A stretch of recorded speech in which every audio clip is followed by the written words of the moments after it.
ஆண்டவர் சொல்றாரு, அந்த பிரச்சனை போராட்டத்தை கண்டு பயப்படாத. அதுல நீ வளர்றதுக்கு, நீ வாழறதுக்கு, நீ முன்னேறி வர்றதுக்கு என் கிருபை உனக்கு போதும்.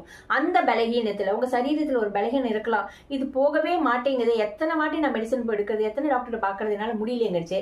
உங்களோட அந்த பலகீனத்துல கர்த்தரோட பலன் பூர்ணமாய் விளங்கும்னு சொல்றாரு.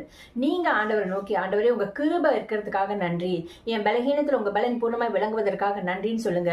நிச்சயமா பவுல ஆண்டவர் விட்டு கொடுக்கவே இல்லை இல்லையா? அந்த பலகீனத்திலையும் அந்த முள்ளு இதுல குத்துறதுலையும் யோசிச்சு பாருங்க எப்படி இருக்கும். கண்ணுல ஒண்ணு உறுத்திக்கிட்டே இருந்துச்சுன்னா நம்மளால அது எப்படி இருக்க முடியும்? கொஞ்ச நேரம் உறுத்தினாலே நம்ம அதை எடுக்கணும்னு பார்ப்போம். அவருக்கு அது குத்திக்கிட்டே இருக்கு. ஆனா ஆண்டவர் அந்த இடத்துல சொல்றாரு, ஒரு முள் எனக்கு வைக்கப்பட்டிருக்கிறது, ஒரு முள் எனக்கு கொடுக்கப்பட்டிருக்கு. அவர் சொல்றது இதுல பாத்தீங்கன்னாக்க தெரியும்.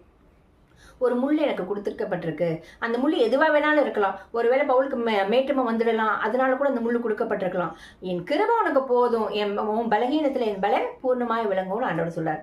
அது மாதிரிதாங்க உங்க